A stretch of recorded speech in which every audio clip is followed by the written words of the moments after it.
И поприветствуем нашего сегодняшнего гостя, замечательного французского иллюстратора, книжного графика Марка Бутавана.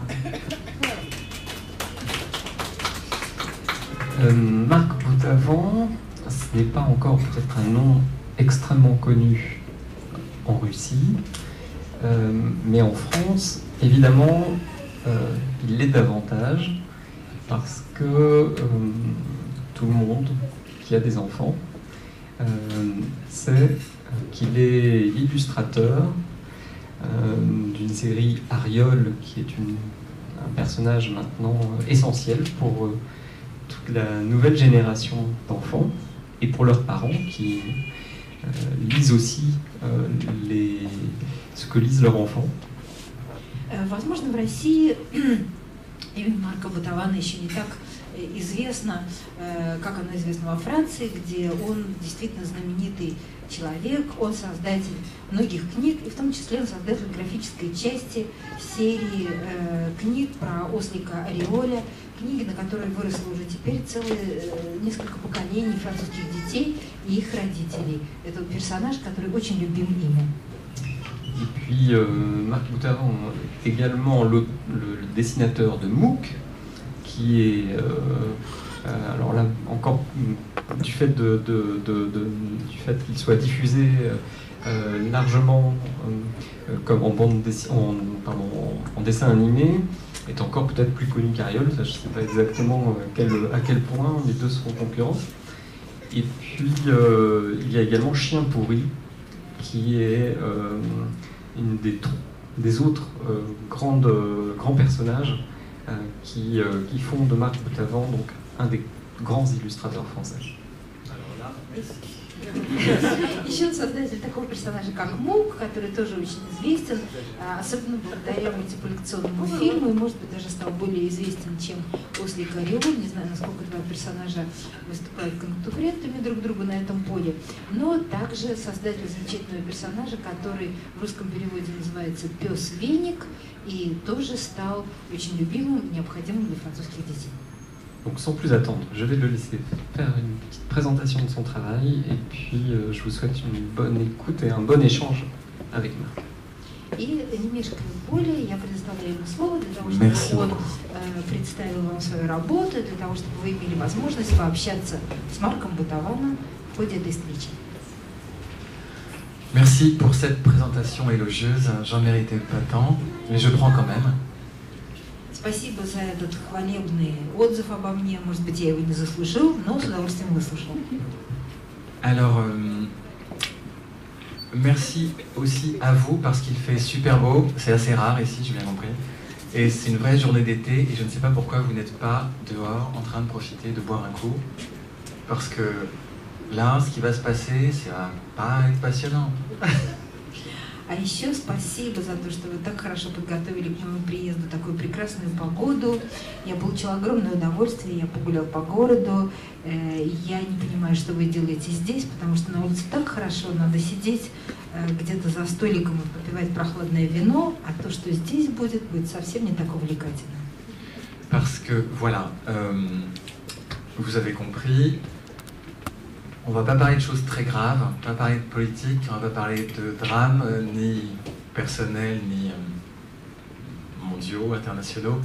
En fait, c'est assez... J'ai fait le choix, je crois, assez tôt, d'être dans un monde assez coloré et léger. Je crois que ça a son importance quand même, ça joue son rôle dans la vie, dans le monde. Et j'espère qu'il y aura aussi de l'échange parce que justement je ne sais pas trop, vous savez à peu près qui je suis déjà, je ne sais pas qui vous êtes. Donc avec un peu d'échange, j'en saurai plus sur vous aussi. Ну вот, я думаю, что вы уже поняли, что мы здесь не будем говорить об очень серьезных вещах. Я решил не говорить сегодня ни о проблемах личных, ни о мировых проблемах. Вообще довольно рано выбрал для себя яркий, красочный и радостный мир. Об этом мире я буду говорить, и я надеюсь, что мы сумеем познакомиться, вы немножко знаете обо мне, я надеюсь узнать что-то и о вас. Alors c'est maintenant que je commence, donc je raconte ma vie, c'est ça? Alors attention, Ну что ж, теперь я начинаю, сейчас буду рассказывать свою жизнь. Внимание, пристегнуть ремни. Je dessine toute la journée. Et ouais, je dessine toute la journée. Et j'ai commencé par dessiner à l'inspiration, c'est-à-dire qu'en fait j'étais illustrateur d'affiches pendant assez longtemps. Quand je dis affiches, c'est flyer et... qu'est-ce que j'ai dit? Pourquoi est-ce que cet enfant pleure? Et en fait, je travaillais à l'acrylique pendant 10 ans, à faire des flyers, des affiches, pochettes de disques et enfin beaucoup de choses qui sont des images, mais à l'inspiration. C'était peut-être un peu plus artistique, illustration un peu plus artistique. Et oui, pardon. Alain, je ne t'ai pas présenté Alain, formidable interprète. Спасибо.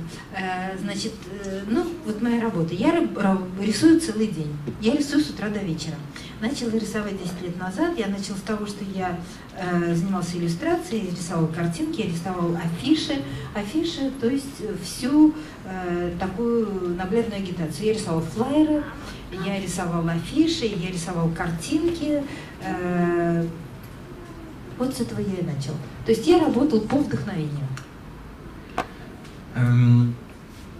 Comment, avant qu'il y ait la moindre question sur le sujet, en gros, moi j'ai passé ma vie dans un tout petit village en Bourgogne. Je me suis beaucoup ennuyé et il fallait inventer des choses avec peu de moyens. Donc dans ces cas-là, le dessin, c'est peut-être le plus simple. C'est-à-dire que si le monde qui m'entourait ne me convenait pas toujours, avec le dessin, je pouvais réinventer le monde et, entre guillemets, exercer mon pouvoir sur mon monde en le dessinant. Le pouvoir que chacun a envie d'exercer dans sa vie et sur le monde. Vous voyez ce que je veux dire? Il ne s'agit pas d'exercer pouvoir sur le monde entier, mais être un peu maître de son existence. Я работала акрилом. Детство мое прошло в Бургундии, в маленьком городке, где мне было ужасно скучно. И очень быстро я поняла, что с помощью рисования, рисуя, я могу преобразовывать свой мир и приобретать над ним определенную власть. То есть не такую власть, как о какой мечтают люди, которые хотят доминировать над миром, подчинять его себе, но власть преобразовывать свое окружение так, чтобы тебе было забавнее, веселее, интереснее в нем жить. De fait, un des premiers livres que j'ai illustré et écrit, c'était il y a assez longtemps, enfin, j'avais 28 ans je crois, 29, c'était MOOC s'ennuie un peu. C'est tout simplement, je racontais de manière, avec une petite ellipse finalement, mon enfance à la campagne, quoi, tout simplement. Et ça n'a pas eu un grand succès, il y a eu 3000 exemplaires tirés, imprimés, et ça s'est vendu à 300 exemplaires à l'époque, et l'éditeur très poli m'a dit « mais c'est parce que tu étais en avance, ton truc était trop japonais pour l'époque, c'était pas encore là, mais en fait c'était super, mais t'étais en avance ». Ça m'a fait un peu de bien, mais je sais pas si c'est vrai. И вот первая книжка, которую я нарисовал, когда мне было, которую я сочинил сюжетно и нарисовал как художник, это была вот эта вот история, Муку немножко скучно, и это история, которая как раз и рассказывает о таком скучном детстве в сельской местности. Книжка вышла, она была напечатана небольшим тиражом, 3000 экземпляров, мне было тогда 29 лет, и раскуплена она была в количестве 300 экземпляров. То есть это была большая издательская неудача, и мой издатель, очень вежливый человек, сказал: ты просто слишком опередил свое время. Это слишком японская по духу работа, читателю надо еще до тебя дорасти. Тогда это несколько врачевало мои раны, но тем не менее успеха книги не имел. Grandissant ainsi dans l'ennui, je me suis dit quoi, en fait, et sans Internet, qu'est-ce que j'allais pouvoir faire avec toutes les fourmis que j'avais tuées, tous les vers de terre que j'avais coupés en deux, etc. En fait, je crois que c'était la médecine, mais une idée vague de la médecine, parce que finalement, en gros, personne dans ma famille était médecin. Mais je me suis dit, médecine, c'est ce qui se rapproche peut-être le plus de mes envies. En même temps, les envies d'un petit garçon dans un village, encore une fois, c'est on fait le tour du village, on se dit qu'est-ce qui existe? Il y a le pharmacien, il y a le mécanicien, le boulanger. C'est ça en fait, hein, les métiers. On regarde un peu ce qu'il y a autour. Donc, médecin, je me suis dit, ok, je vais faire médecine. Et puis j'ai vraiment pensé que j'allais faire médecine pendant très longtemps, jusqu'à ce que, juste avant de passer mon bac, j'ai un frère aîné qui dessine aussi, et qui m'a dit que j'étais vraiment idiot, que je ferais mieux de dessiner, de faire ce que je fais tous les jours, etc., et de me lancer là-dedans. Ce frère aîné, c'est incroyable, parce que comme je pensais que c'était lui le dessinateur de la famille, je ne pensais pas qu'il y en avait un autre. Donc je me suis dit, mais c'est incroyable, si lui, là où je pensais qu'il y avait un mur, il me dit qu'il y a une porte, oh, ben voilà, je me suis lancé. Ну,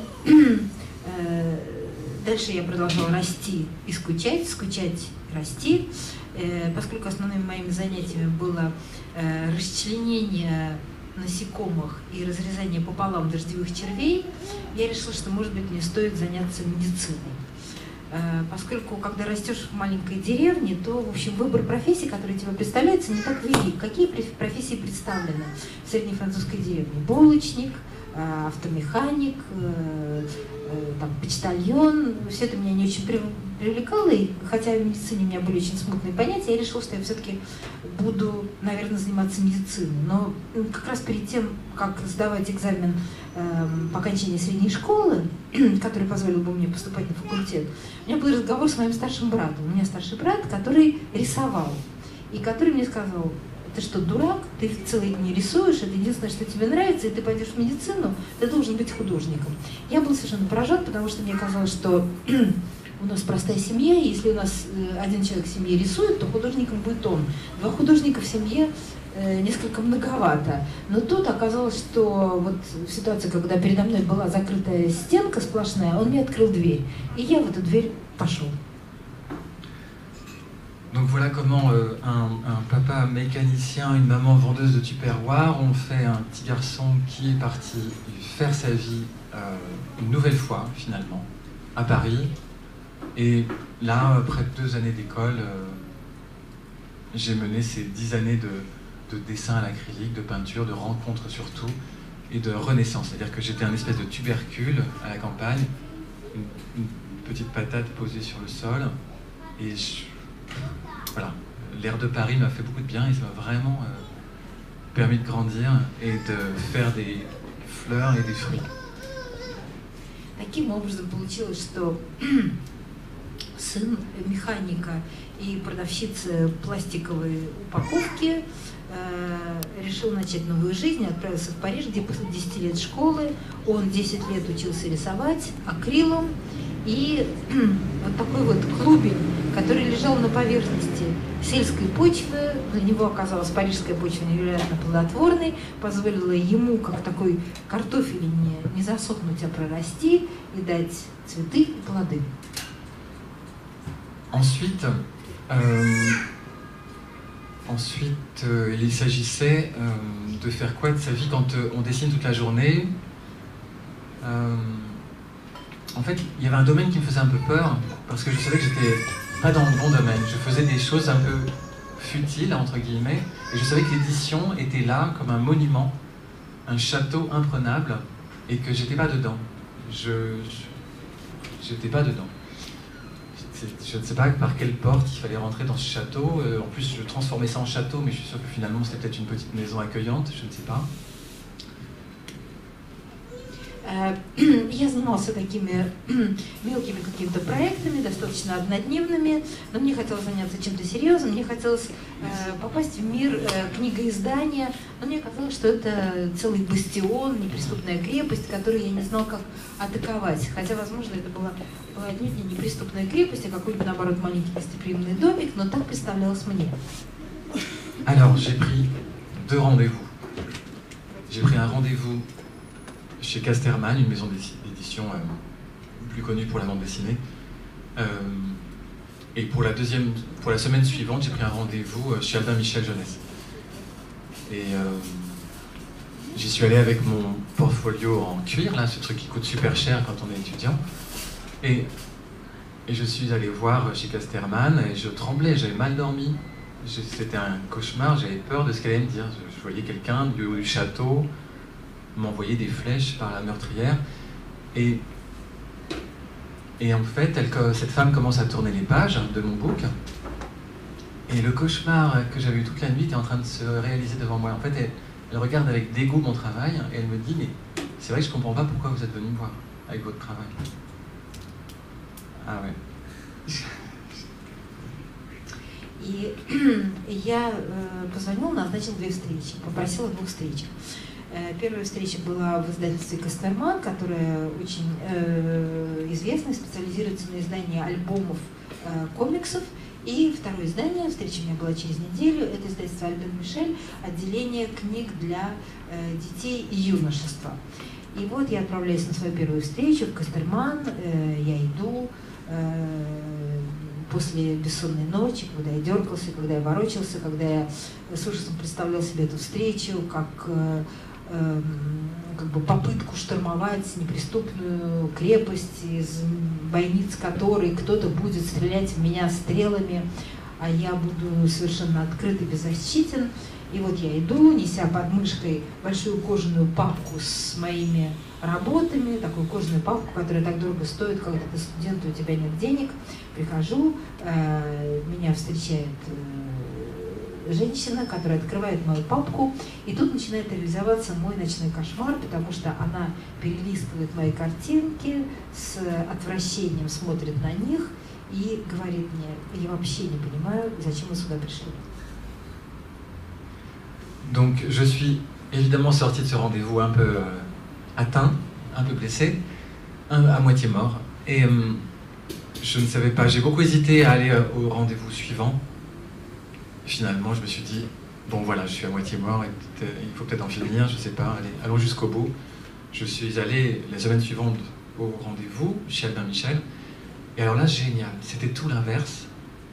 À chaque page, à chaque image que voyait ce directeur artistique, il me disait, mais c'est incroyable que tu n'aies jamais fait d'édition avant. Chaque image semble contenir une histoire, des personnages, un bout d'histoire, un début d'histoire. En fait, c'est que de l'édition, et lui, il voyait que des livres pour enfants en feuilletant tout ça.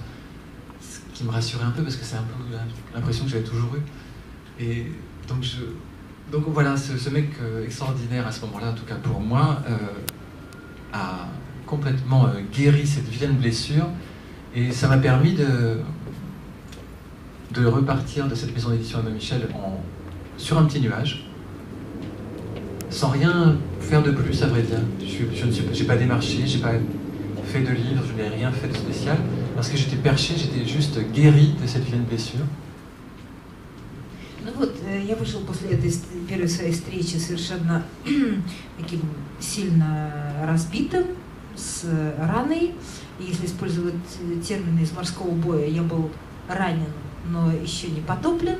И я стал думать, идти ли мне на вторую встречу. В общем, и так я уже получил, сколько мне хватило. Но потом я решил, что ладно, может быть, покончим все разом, пусть меня добьют, пусть я окончательно перестану существовать как автор. Я пошел на вторую встречу. А вторая встреча была совершенно противоположна с первой, потому что человек тоже смотрел, вот художественный руководитель Альбан Мишель для детей и юношества, он листал мои картинки, и при каждом взгляде он говорил: невероятно, потрясающе, невероятно, что ты еще никогда не публиковался. В каждой твоей картинке есть и персонажи, и история, и начало, и конец, и развязка, и развитие, и сюжет.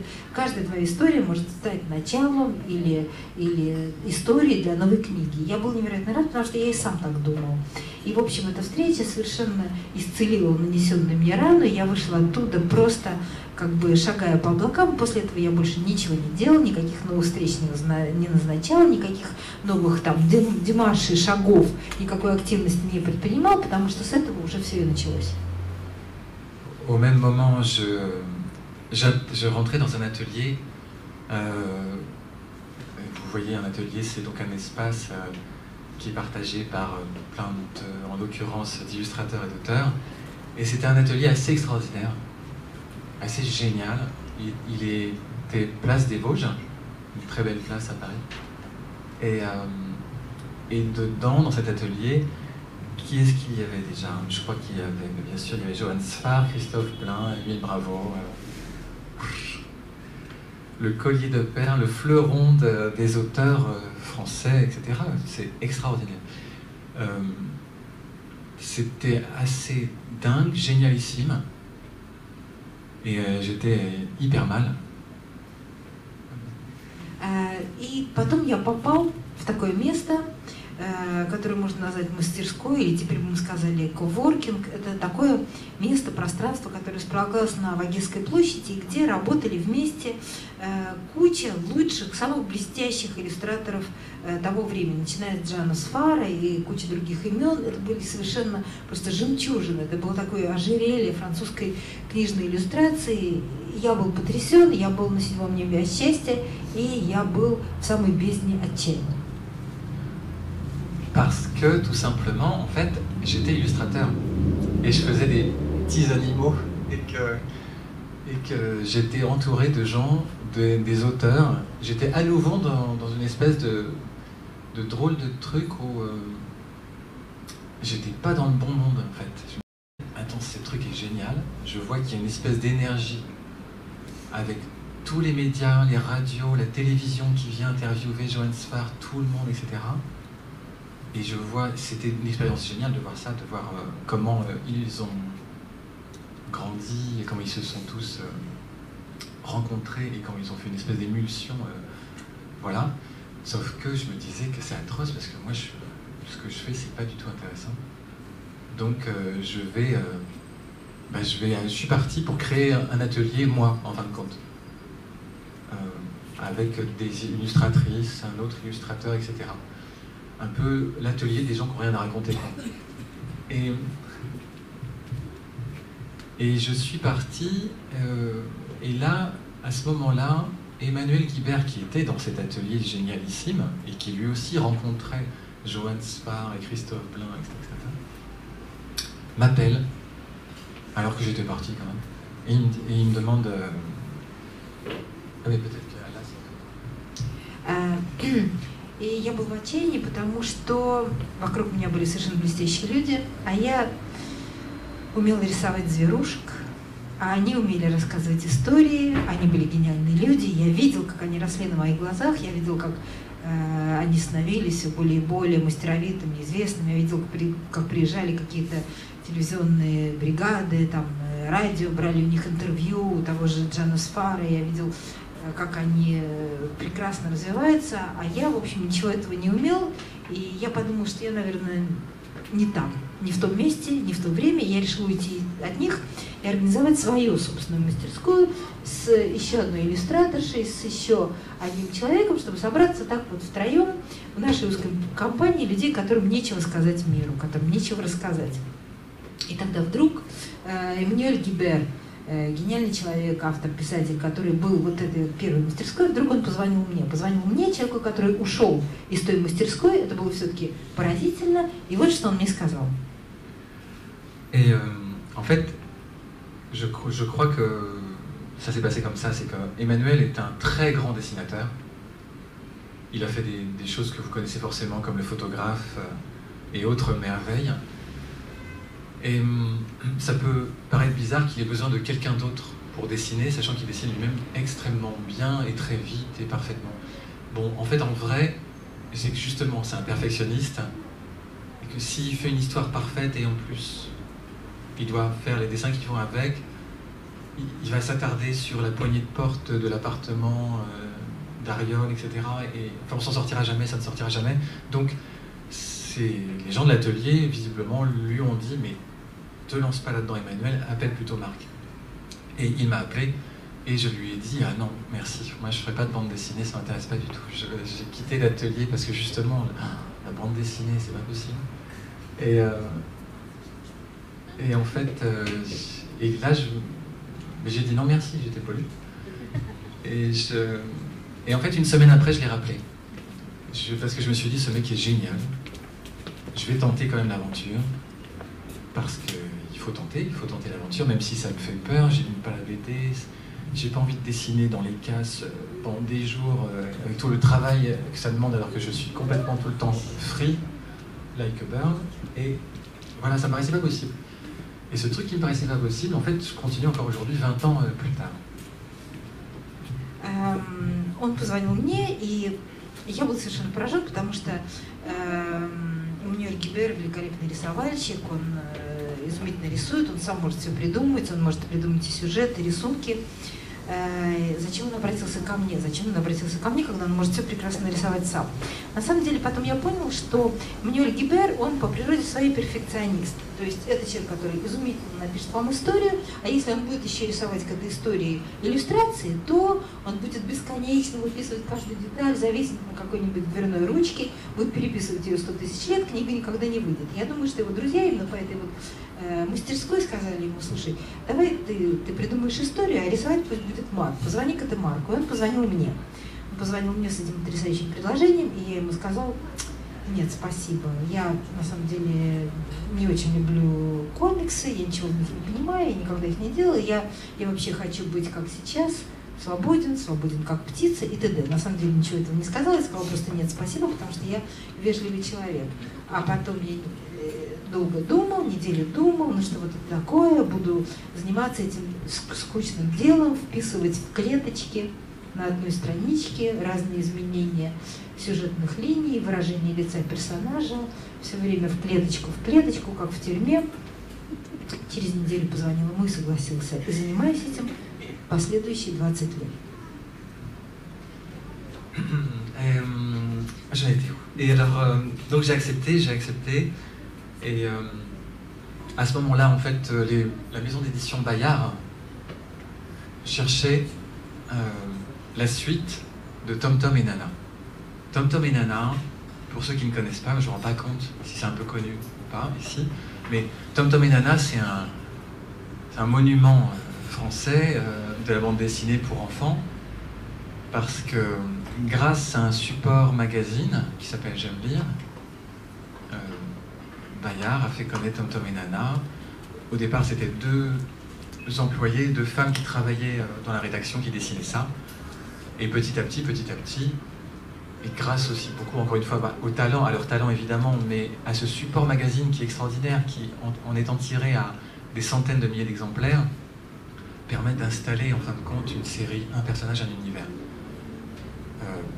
Et je fais une parenthèse, mais c'est vrai que c'est un vieux système que les Belges ont beaucoup utilisé aussi, et que pour faire connaître, avant que quelqu'un achète un album, il y a un pas à faire vers un album, alors que si on distille les histoires, l'univers des personnages, au travers de magazines qui ne sont pas chers, et qui sont comme ça plus répandus avec tous les kiosques, tous les relais de presse qu'il y a, c'était la bonne idée de Bayard, des Belges, des maisons d'édition belges, etc. Donc, je disais tout ça pourquoi? Parce qu'en fait, Bayard savait que ça faisait 30 ans ou 40 ans que Tom Tom et Nana était leur best-seller, et que le temps passe, et que la jeune Jacqueline et la jeune Bernadette n'étaient plus si jeunes que ça, et elles avaient l'intention d'arrêter Tom Tom et Nana. C'était un peu un drame pour l'édition Bayard. Donc ils ont fait une espèce d'appel d'offres. Qui veut faire une bande dessinée qui sera publiée dans J'aime lire? Donc Emmanuel a créé Ariol, entre guillemets, aussi. Il avait ça dans la tête, c'est son enfance. Donc il avait ça dans la tête, il était en train de penser à tout ça, de le sortir, de commencer à travailler là-dessus. Et en même temps, il y a Bayard qui fait ça. Et tout se met ensemble. Et on se retrouve dans J'aime lire. На самом деле он звонил мне по поводу одного конкретного проекта.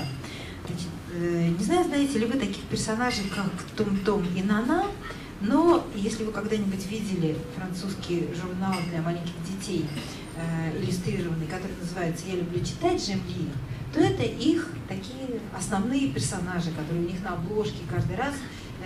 Это журнал, который издается издательством «Bayard».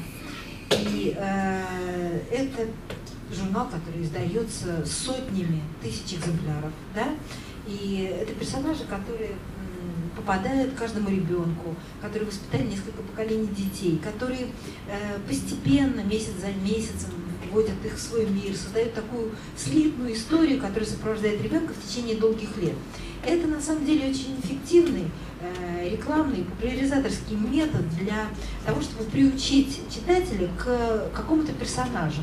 Потому что этот метод использовали и бельгийцы, и многих других странах. До того, как человек купит для своего ребенка альбом, то есть вещь дорогостоящую, изданную дорогим способом в жесткой обложке, легко приучить, сделать знакомым персонаж, который ребенок получает каждый месяц регулярно в рамках дешевого издания, относительно дешевого детского журнала. Вот этот вот Том-Том и Нана, они стали абсолютно частью французской жизни. Это такой истинный монумент. 30 лет они кормили и были бестселлером издательства «Бояр». Но наступил момент, когда надо было менять. Да? Изменились дети, изменились родители. Маленькая Бернадетта, какая-нибудь Ширак, которая выросла, стала уже первой дамой Франции, а герои так и не изменились. Поэтому они решили там, со слезами на глазах изменить свою редакционную политику. И обратились к Эммануэлю Гиберу, как раз, который в этот момент созрел для того, чтобы рассказывать о своем детстве. И придумал персонажа Ариоля. И он решил, что мы будем делать это вместе. Et donc en début 1999, ça c'est la planche que j'ai fait au crayon de papier à l'époque. Je continue, c'était les derniers dessins au crayon de papier que je faisais. Et à l'époque d'ailleurs, donc, vous le voyez ici, à table, K.O. K.O. c'était le premier nom d'Ariol, avant qu'il ne soit débaptisé, et ça a été une histoire terrible pour Emmanuel, parce que ce personnage donc s'appelait K.O., K.A.O., et Bayard allait sortir K.O. d'ici peu. Je pense qu'on était à une semaine ou 15 jours de la sortie en magazine de la première bande dessinée. Et là, il nous appelle pour nous dire que en fait, ce nom n'est pas possible, il a été déposé en édition par quelqu'un d'autre, on ne peut pas prendre ce nom. Et ça a été un énorme coup pour nous et pour Emmanuel, parce que Emmanuel, encore une fois, est celui qui écrit les histoires et conçoit l'idée de base avec le nom des personnages, etc. Et en fait, je trouve que ce coup du sort est extraordinaire, parce qu'il a vraiment servi le personnage. C'est que il a fait des listes, il a rempli des feuilles A4 de noms, et en fait ça sert à rien.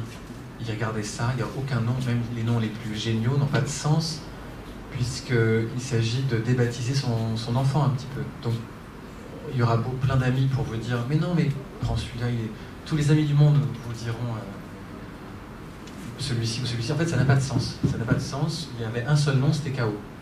Et que tout d'un coup, à quelques jours de la publication, sa meilleure amie, Kabyle, lui demande « mais pourquoi est-ce que tu es malheureux comme ça ?»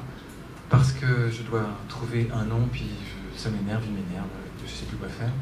C'est quoi ton personnage? C'est un petit âne. Et comme elle est kabyle, elle lui dit, mais petit âne, t'as qu'à l'appeler Ariol. Parce que, voilà, en amazigh, Ariol, c'est âne. Et donc, et c'était bizarre, parce qu'Ariol, à l'époque, on pense à Ariel, la lessive, mais sinon, on n'a pas de référence. On pense, ça veut rien dire, c'est pas connecté, mais en revanche, il y a un truc qui est pas mal, c'est que justement, c'est pas connecté. C'est un peu étrange. Et il se dit, c'est génial, parce qu'en fait, c'est pas moi qui choisis, c'est quelqu'un d'autre qui choisit. Moi, je ne pouvais pas, il ne pouvait pas choisir depuis 10 jours aucun nom. Et là, quelqu'un choisit pour lui le nom de ce personnage. Et je parle de coup du sort bienheureux parce que c'est vraiment quelque chose d'incroyablement récurrent que dans toutes les classes où on va, il y a toujours des enfants arabophones qui se disent, qui nous font des petits clins d'œil, qui viennent à la fin.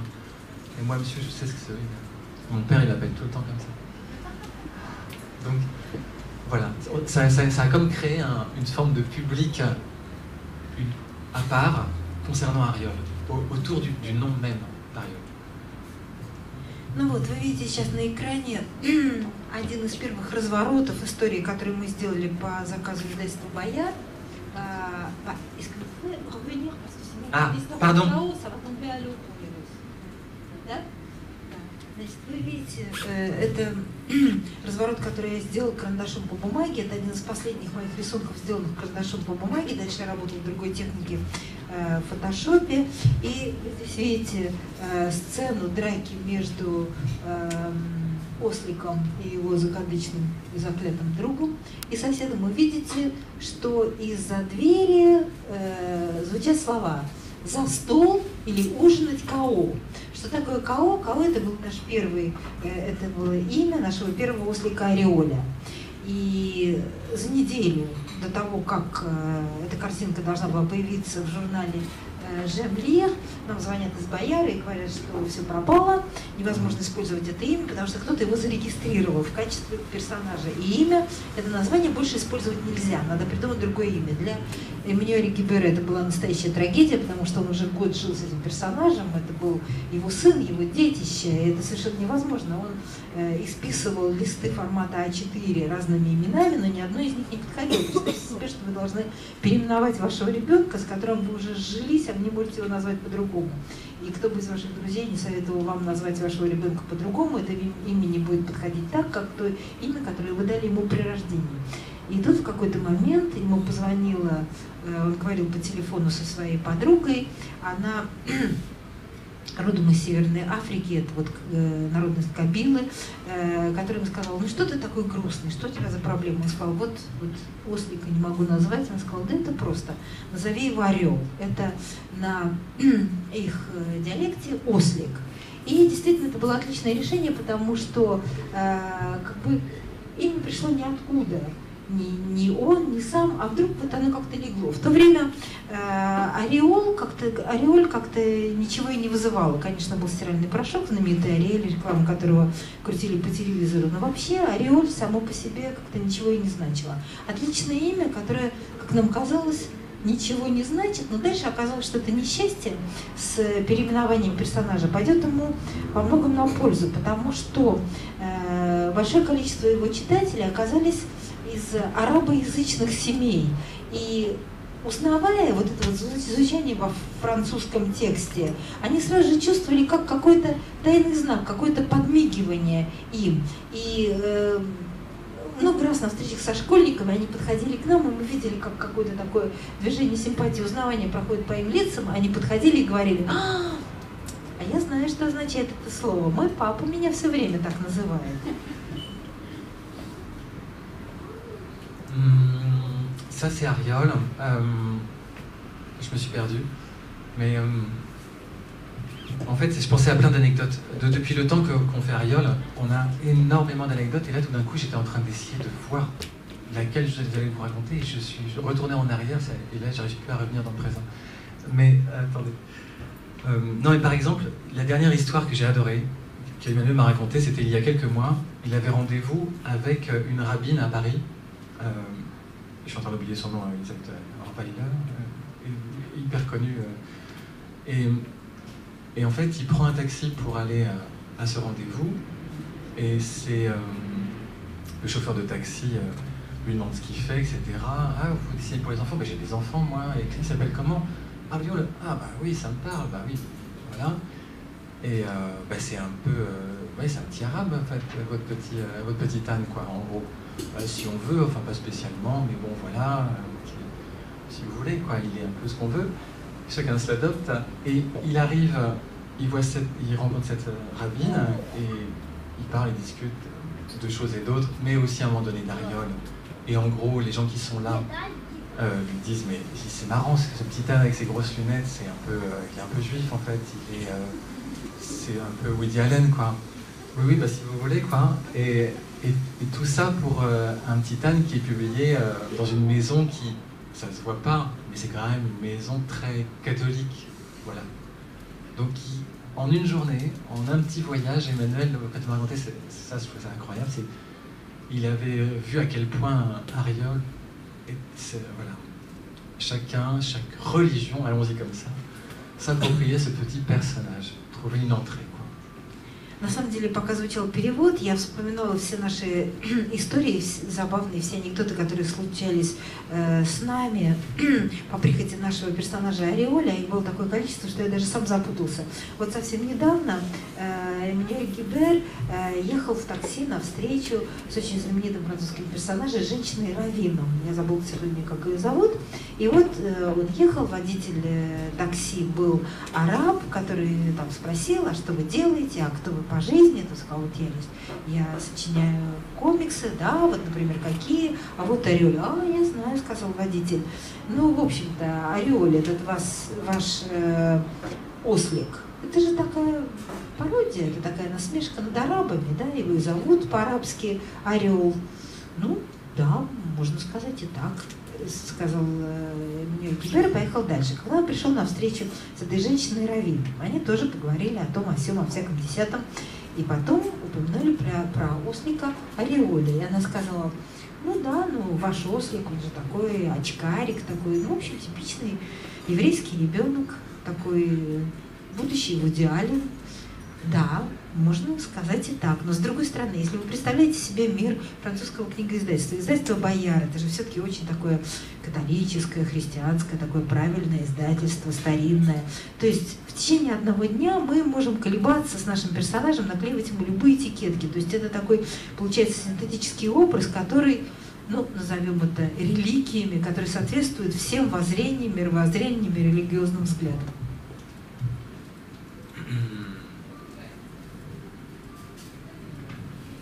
Alors, là je vous montre un petit peu de moi. Là, c'est moi déguisé en canari à 7 ans, déguisé en chien à 25 ans. Это мои селфи. Я в образе канарейки, в образе собачки, я бабочка. Тут мне 28 лет, на прошлой фотографии мне было 5 и поменьше. Là, je reviens donc à des choses plus visuelles, puisque c'est un peu mon travail quand même. Donc maintenant, je vais vous montrer des images, même s'il n'y a pas tant d'enfants que ça.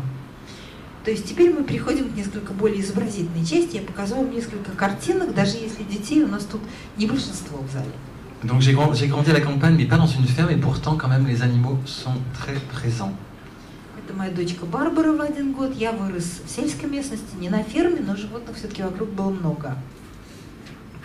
Ici, une petite séquence pour parler de l'évolution. En Ariol, on peut dire qu'il est né en 2000. Le dessin évolue en permanence. И здесь развитие, да, этого образа, рисунок все время изменяется. Если Ариоль у нас родился где-то в 2000 году, то постепенно он у нас чуть-чуть меняет внешность. Ce qui est assez difficile à gérer, à vrai dire, parce que par exemple, depuis quelques années, les enfants osent me dire que mais monsieur, pourquoi est-ce que dans le Ariol jaune, c'est-à-dire le premier, celui qui a 19 ans, etc., pourquoi il est aussi mal dessiné? И с этим довольно трудно справляться, с этими изменениями, потому что дети мне теперь в последнее время осмеливаются говорить, а почему вот Ариоль, когда он в желтом, почему он так плохо нарисован? То есть вот первые мои рисунки. Et en fait, ce qui est un peu curieux, c'est que quand je dessine aujourd'hui Ariol, j'ai arrêté de me dire que, bah oui, c'est ça, je suis en train de dessiner Ariol, c'est bon. En fait, je me dis, détends-toi, c'est pas grave, ça changera, dans 1 an, tu le trouveras nul, donc c'est pas la peine de tirer la langue et de passer du temps, trop de temps. Je passe trop de temps là-dessus. Mais en vrai, c'est marrant, parce qu'on ne voit pas toujours ce qu'on fait, évidemment. И поэтому сейчас я спокойнее отношусь к работе, я рисую, но я говорю себе, там, не сходи с ума, не вылизывай все до последнего миллиметра, через год все равно покажется, что это все нарисовано плохо, через год ты все равно все будешь переделывать, в конце концов все изменяется. Évidemment, ça vaut pour les copains et les copines. И друзья и подружки нашего персонажа тоже меняются. Как я работаю? En fait, donc je travaille depuis 1999 avec une vieille tablette Wacom. Je pense que vous savez ce que c'est. С 99-го года я работаю на старом планшете. Et en fait, ça m'a... Je vous ai montré tout à l'heure une planche au crayon de papier, mais elle n'a jamais sorti comme ça, puisqu'en fait, en vrai, j'ai vraiment lancé ce truc-là en Wacom. И я вам показывал свой первый разворот в карандашно-бумажном варианте, но на самом деле он никогда не представлялся в редакцию таким образом. Все, что я делалось на планшете. Et depuis 99, j'ai pas touché un crayon, de la peinture, quoi que ce soit. Et j'en fais pas, j'en suis pas fier. C'est juste que c'est une évolution qui, pour moi, était incroyable. Parce que s'il y a quelques dessinateurs dans la salle, il y a un truc qui est particulier, c'est qu'au dessin, c'est que en fait, le papier est très beau en général. Même même le dos d'une facture pour écrire dessus une vieille facture de la banque. En fait, c'est très beau, la texture du papier est très belle, les matériaux sont beaux, la mine d'un crayon, c'est très beau, et quand on fait des petits traits, en plus si on l'encadre bien, tout ça c'est hyper beau. Et je me suis débarrassé en quittant l'acrylique et la beauté de la matière de la peinture, je me suis débarrassé de tout ce qui pouvait comme ça avoir l'air séduisant, quoi qu'on fasse en gros. Et ça m'a obligé à chercher autre chose, à chercher dans ce que je dessinais, dans ce qui était véhiculé par le dessin, dans ce que le dessin exprimait, autre chose, et on ne s'attache pas du tout à comment c'est fait, mais seulement évidemment à ce qui se dégage du dessin, quoi. На самом деле, бумага за счет своей фактуры, за счет своего цвета, за счет всего своего вида, она обладает таким благородством материала. Грифель карандаша – это такая материально благородная, красивая вещь, что все, что вы чиркаете карандашом по бумаге, будь это даже как вот русские поэты Серебряного века, которые писали свои стихи на обратной стороне банковских квитанций, все равно получается очень красиво, особенно если вставить в рамочку, повесить в красивое место. То есть получается, что мне хотелось выбрать что-то, чтобы не оставалось вот этой вот красоты материала, чтобы работало только то, что исходит, то впечатление, та идея, та гармония или отсутствие, которое идет от самого рисунка, от моей работы, а не от материала, в котором оно сделано. Поэтому с 99-го года я не трогала ни карандашей, ни акрила и не пользовалась ни материалом, ни цветом. Alors j'ai fait cet aparté sur une grosse évolution dans mon travail, mais finalement Ariol, on est dans un autre domaine puisque c'est la bande dessinée. Je dois rendre les expressions, je dois rendre l'énergie de la bande dessinée et l'histoire, et c'est moins peut-être concerné par cette parenthèse que je viens de faire. Ici je vous présente Emmanuel Guibert. Là, je vous fais une petite séquence sur comment est-ce qu'on travaille. Donc, j'adore cette photo d'Emmanuel Guibert parce qu'en fait, je la connais seulement depuis 5 ans. Et en fait, j'ai toujours dessiné Ariol en jaune et rouge. Et un jour, Emmanuel m'apporte une photo de lui sur la plage où il est en jaune et rouge, le pantalon rouge. Je trouvais ça incroyable. Donc, c'est lui. Il n'est plus comme ça aujourd'hui, il a changé. Donc, c'est... Ah, pardon. Voilà. Да. И на самом деле, когда рисуешь комикс, то ты должен передать еще выражение персонажа, ты должен передать его движение, не только материал и его расположение. И вот вы видите фотографию, это Эммануэль Гибер. На самом деле я очень люблю эту фотографию, хотя я увидела ее впервые 5 лет назад. Я всегда рисовала своего ослика с желтым верхом, красными штанами. И я никогда не знала, что Эммануэль Гибер сам носил такую одежду. Вот его фотография на пляже, и у него желтый верх, красный низ, хотя на самом деле сейчас он немного изменился. Alors tous les mois, donc depuis 20-19 ans, je reçois par fax au début, puis aujourd'hui c'est par mail, ce genre de choses. Ça c'est Emmanuel qui fait le petit théâtre dans sa tête et ensuite sur papier. Là c'est une double page. Alors il y a plein de textes, il y a plein de didascalies, il y a plein de petites informations dont j'ai besoin parce que sinon je ne sais pas de qui on parle, qui parle, je ne sais pas à quelle saison, je ne sais pas ce qui se passe, où on est, etc. Donc là en l'occurrence, ce qu'il me raconte c'est que Ariol et Ramono sont à l'arrière de la maison de papy-mamie, dans le jardin, ils sont dans une barque, etc., etc. Quelquefois, ils m'embêtent avec un dessin, Mais c'est parce que sinon, en fait, ce serait trop compliqué d'écrire qu'ils sont l'un en face de l'autre un peu décalés parce que c'est important pour la suite de l'histoire, en fin de compte. Et plutôt que d'écrire 5-10 lignes, ils m'en mettent avec un dessin, ce que je déteste, parce qu'en fait, c'est beaucoup plus difficile c'est impossible de dessiner... Enfin, c'est impossible. Je déteste ça. Parce que j'ai besoin de repasser. C'est à moi de faire le dessin, de trouver le truc. Mais c'est pas grave. Mais en même temps, je comprends parfaitement qu'à un moment donné, une bonne image vaut mieux qu'un long texte. Donc, pardon. Oui. Вот так вот мы работаем. Раз в день я получаю от него факсом вот такой вот лист, как вот тот, который вы видели только что. Значит, он придумывает какую-то историю, то, что происходит у него в голове. Parce que moi, je suis en train de... Je suis désolé, j'avais pas vu qu'elle avait changé. Ça court tout seul. И, значит, вы видите, что тут разворот. Это вот он все написал. Значит, тут огромное количество текста, тут огромное количество авторских ремарок, как в театре, да. Он не объясняет, потому что без этого я не смогу работать. Он не объясняет, что происходит, где происходит действие, какое время года, какая погода, что мне потом рисовать. И, то есть он рассказывает историю, говорит реплики, которыми обмениваются персонажи, а иногда он добавляет рисунок. Вот это вот рисунок, который сделал Эммануэль Гибер, я это ненавижу, потому что рисунки исправлять, после этого делать свой рисунок, это гораздо, вообще я это ненавижу, исправлять что-то чужое, но иногда, чем писать 5-6 строчек текста, гораздо проще нарисовать, как вы видите, вот такую ситуацию. Я сразу же понимаю, что Ореоль и его друг играют за садовым домиком дедушки и бабушки, что они сели в лодку, что они сидят чуть-чуть вот сдвинувшись по отношению друг к другу и увлеченно гребут разными предметами в противоположные стороны. Чем вот это вот все долго объяснять, легче нарисовать, я тогда все понял. И после этого я приступаю к работе.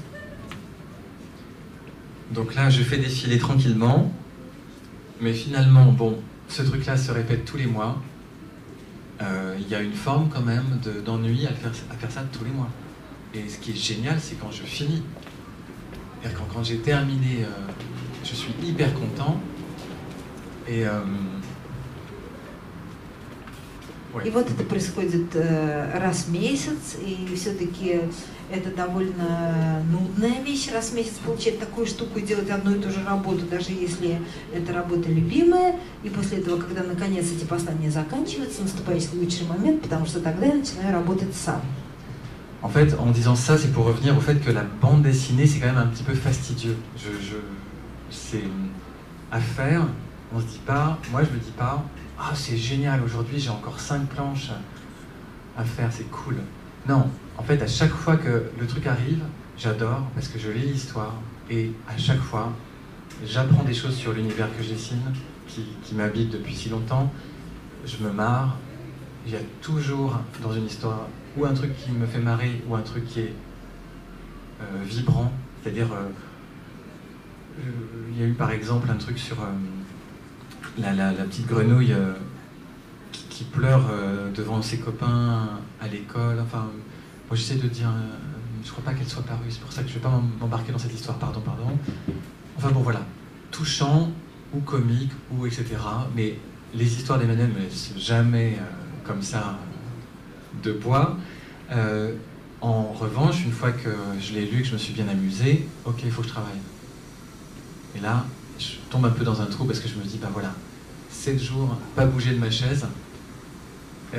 Et c'est pas grand chose, je sais, hein, je pousse pas des wagonnets dans la mine, c'est juste que, encore une fois, je suis plus quelqu'un qui est plus facilement dans le dessin libre. Et ok. Et tous les auteurs de bande dessinée sont comme ça. Il y a un côté un peu harassant, il faut avoir une bonne hygiène de vie pour pouvoir faire ça tout le temps. Et une fois que j'ai délivré mon épisode du mois, alors là par contre, à chaque fois, j'ai une joie immense.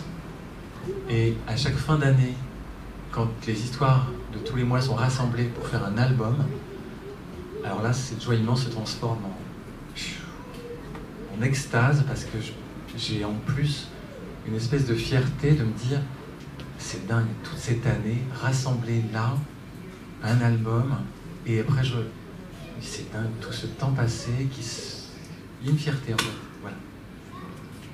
Ну вот, и после того, как я все это получил, я читаю.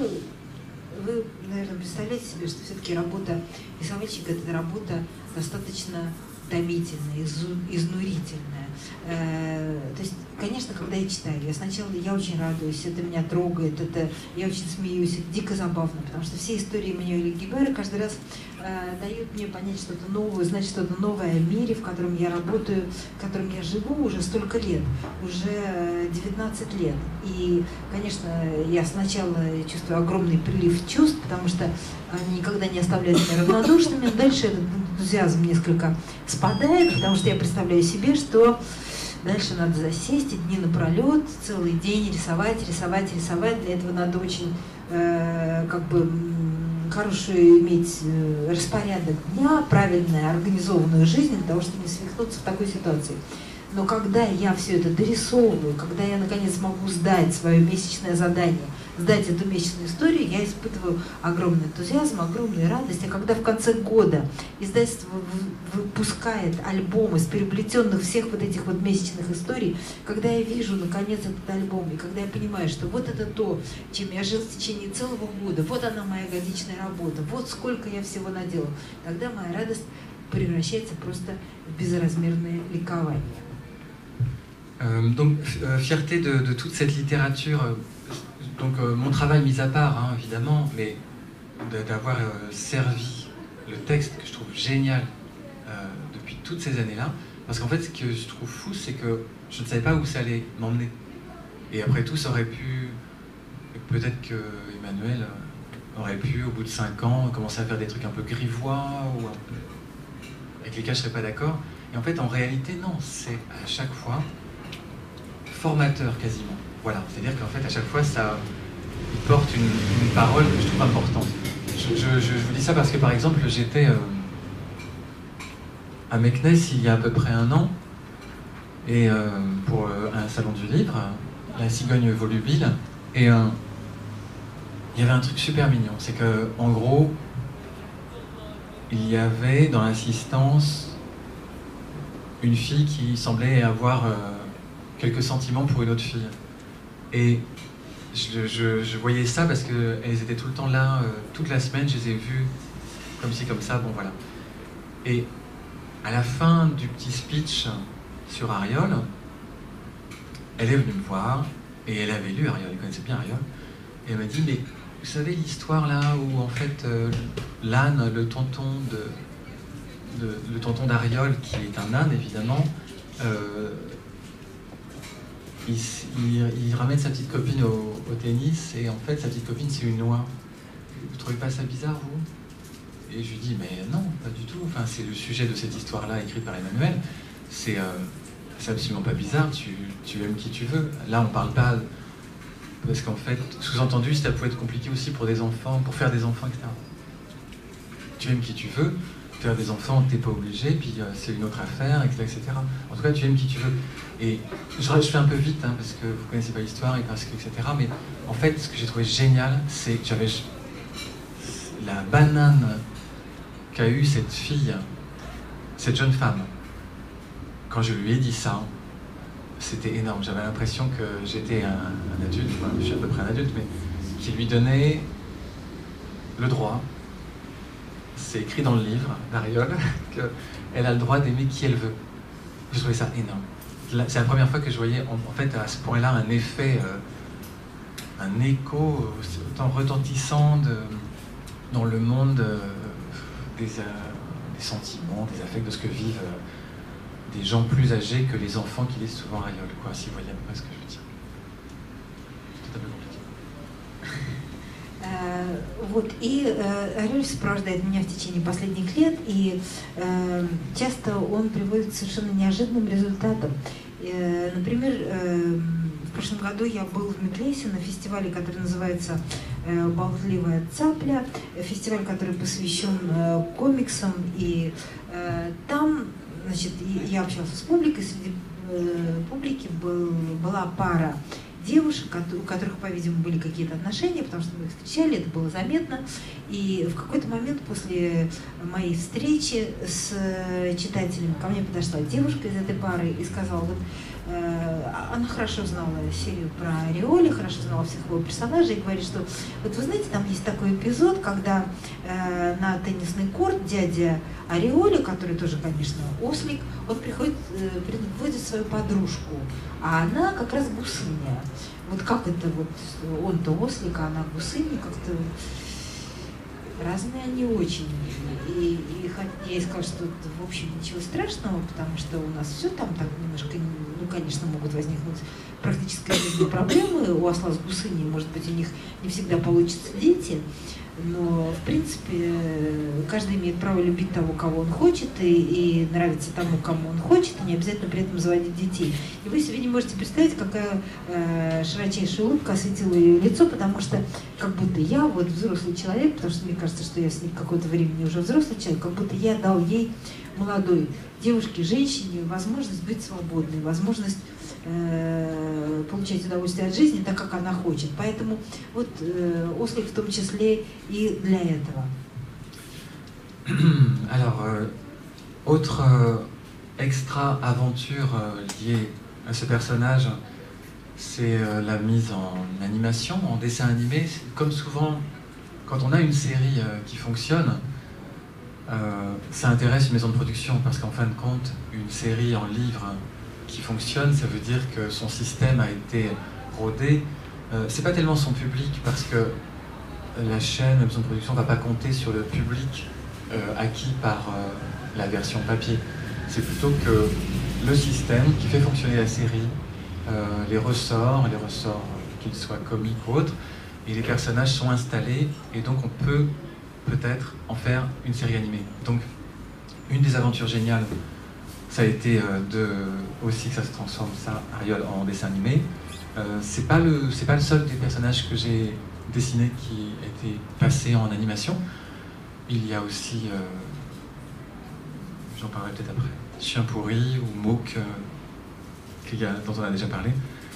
Ou en ce moment Edmond aussi, Edmond chez Nathan. Donc, le dessin... Pardon, peut-être qu'Alain, tu... Еще одна замечательная авантюра, еще одно замечательное приключение, которое мы прожили вместе с осликом Ариолем, это то, когда он стал героем мультипликационного сериала. Конечно, когда книжки, когда серия книжек начинает хорошо работать, когда у нее есть прирученная публика, когда это история, которая нравится читателям, в такой ситуации этой историей заинтересовываются продюсеры мультипликационных сериалов. Не обязательно для того, чтобы использовать ту же публику, которая уже приручена в бумажной версии, это бывает редко.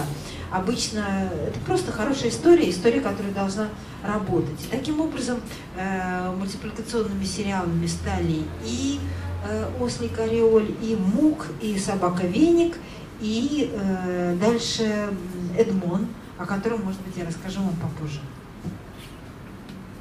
Alors ça c'est un peu technique peut-être, c'est un animatique, c'est une esquisse de dessin animé. Je ne sais pas si, pour ceux qui ne connaissaient pas, c'est le dessin animé aussi a besoin d'un brouillon, d'une esquisse. Ça ressemble à ça.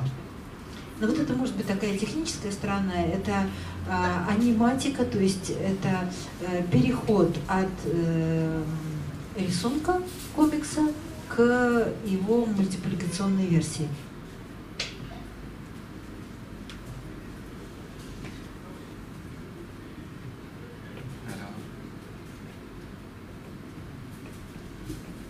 Bon, évidemment, il y a combien 60, 80, 100 personnes qui ont travaillé sur ce dessin animé. Moi,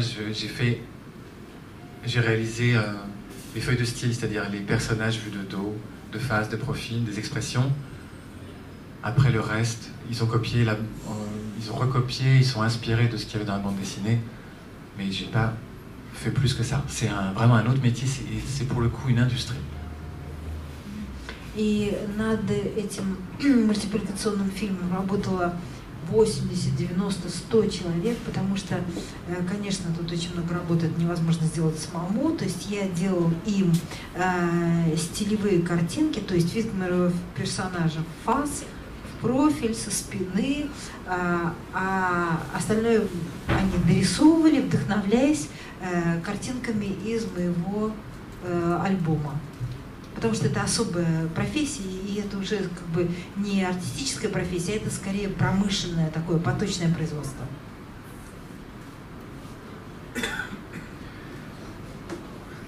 Est-ce que vous connaissez ce truc-là? Вы знаете, что вот это такое?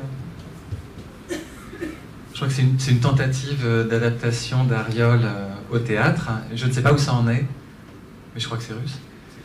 Et je ne sais pas où ça en est. Où est-ce que ça en est, Dimitri? Это, кажется, попытка постановки на сцене Ариоли. Я не знаю, чем кончилось дело, доведено ли это до конца.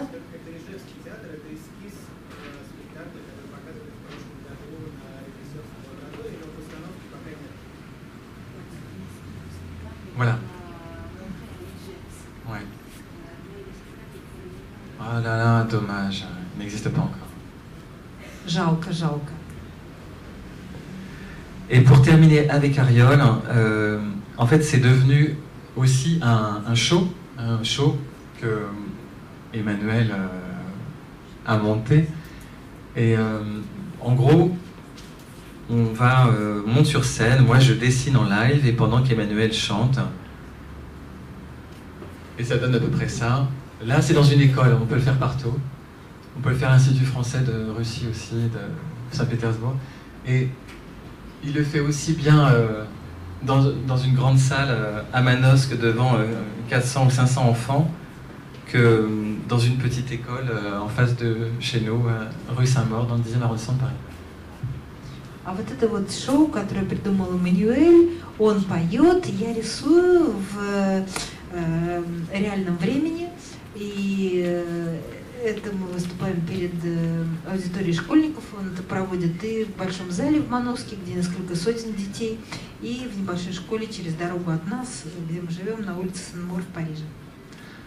Alors je ne devais pas parler seulement d'Ariol, mais je ne sais pas pourquoi je n'ai pas pu m'en empêcher, peut-être parce que l'éditeur d'Ariol est en russe et dans la salle. Mais ok, je vais essayer de vous trouver autre chose. Я не хотел так много говорить про Ариоли, хотел говорить вообще про другие вещи, но поскольку издатель Ариоли у нас в зале, почему-то вот меня переклинило на него. Сейчас попробую еще про что-то поговорить. Entre autres, alors, juste pour faire une pause, peut-être que quelqu'un veut savoir quelque chose de très important. Il y a une jeune fille là-bas qui voudrait me poser une question, peut-être? Может быть, для того, чтобы воспользоваться паузой, может быть, кто-то хочет узнать что-то очень важное для него. Вот. Quelle est ta question, jeune fille? Oui.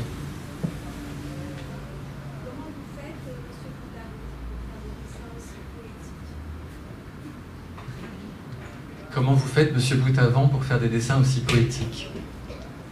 C'est pas facile de répondre à ça. C'est sûrement parce que je suis bien accompagné. C'est ma femme qui m'a posé la question, effectivement. Donc, je vous montre ça parce que c'était une autre aventure. J'en ai eu pas mal. Et celle-ci, parmi d'autres, a une importance particulière. C'est que Toon Telegren, là, il y a son nom qui est là-haut. Je ne sais pas si vous connaissez ce gars-là. C'est un monsieur, un Hollandais qui doit bien avoir 75 ans ou 80. Et je suis fan de ses textes depuis à peu près une vingtaine d'années, quand j'ai découvert ces textes. Son écriture est génialissime. C'est incroyable. C'était c'est toujours mon écrivain pour enfants, entre guillemets, préféré. C'était imbattable, avec un champ lexical assez restreint. Il arrive à susciter des émotions énormes. Et Albin Michel a sorti un premier livre illustré de ses textes avec l'extraordinaire Axel Scheffer, pour ceux qui connaissent, et un second album, c'est une grosse star, c'est le Gruffalo, etc. Et puis un second avec Kitty Crowther, qui est une énorme star aussi d'illustration, autrice belge. Et comment, quand plusieurs années, bien des années plus tard, quand Albin Michel m'a demandé d'illustrer le 3e tome, évidemment, vous me connaissez, je me suis dégonflé, quoi. Là, peut-être. Вот я хотела вам поговорить еще про другие проекты, над которыми работаем. Вот Тун Терриген, я не знаю, слышали вы про такого человека, он il est hollandais. Пардон. Он голландец, ему лет 75-80, наверное. Я очень давно просто фанатично люблю его тексты. Он совершенно потрясающе пишет. Это человек, который при очень таком суженном лексическом багаже умудряется сказать какие-то очень важные вещи, которые умудряется невероятно тронуть и затронуть какие-то важные темы. Издательство Альбан Мишель для детей и юношества печатало уже 2 его издания, 2 его книги замечательной иллюстраторшей. И когда мне поручили 3-ю книгу, конечно, вы хорошо знаете мой характер, я тут же впал в панику и отказался. Je me suis dégonflé entre guillemets, c'est-à-dire qu'en fait j'étais écrasé parce qu'on me demandait d'illustrer mon auteur préféré, et en plus j'avais dit à tout le monde qui voulait bien l'entendre qu'en fait les livres illustrés concernant cet auteur sont magnifiques, mais c'est dommage finalement parce qu'en fait on prive les adultes de ces textes qui sont incroyablement touchants et qui finalement avec Albin Michel Jeunesse, les illustrations, etc., le range en jeunesse, et il faudrait que ce soit vu, lu, compris par les adultes, et ce serait bien, ça aurait été bien de ne pas les illustrer, ou qu'ils sortent autrement aussi, etc. quoi. Enfin, je trouvais que, voilà, et là on me demande, qu'est-ce que je fais avec ça? Et c'est vrai que passer après Kitty ou Axel, c'était pas évident non plus, donc, alors je me suis pas dégonflé, mais pour me véritablement regonfler, j'ai eu bien besoin de 3 ans. Et en revanche, une fois que je me suis mis au travail, allez hop, c'était plié en quelques mois. Mais pendant 3 ans, j'étais là à m'arracher les cheveux et à me faire des... qu'est-ce que je fais avec cette demande, quoi? Qu'est-ce que je fais avec cette proposition en or, génial, empoisonné, etc. Ну, почему я вот так вот почувствовала невозможность согласиться на это предложение? Потому что, ну, во-первых, я была совершенно раздавлен этим предложением, грузом ответственности, потому что это был мой любимый автор. И я направо и налево говорила о том, какие у него прекрасные иллюстраторы, и как и вообще очень трудно работать после первых 2 замечательных иллюстраторов. И я говорил, какие они сделали великолепные иллюстрации. С другой стороны, я говорю, как жалко и как досадно на самом деле, что благодаря этим иллюстраторам он попадает в такую ячейку литературы для детей и юношества, хотя у него великолепные тексты, которые должны узнать взрослые. А если бы его, например, опубликовали вообще без иллюстраций, тогда бы эти тексты могли воспринять взрослые, тексты могли бы тронуть их, показаться им важными и так далее.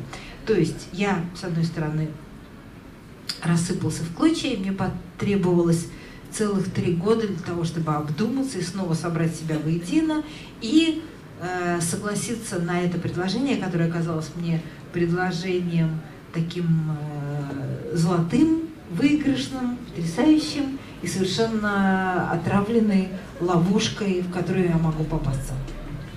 Ce recueil de textes en particulier est sur la colère. Le titre, c'est N'y a-t-il personne pour se mettre en colère? Et en fait, on s'aperçoit qu'il y a des infrabasses, qu'on a tous envie de danser.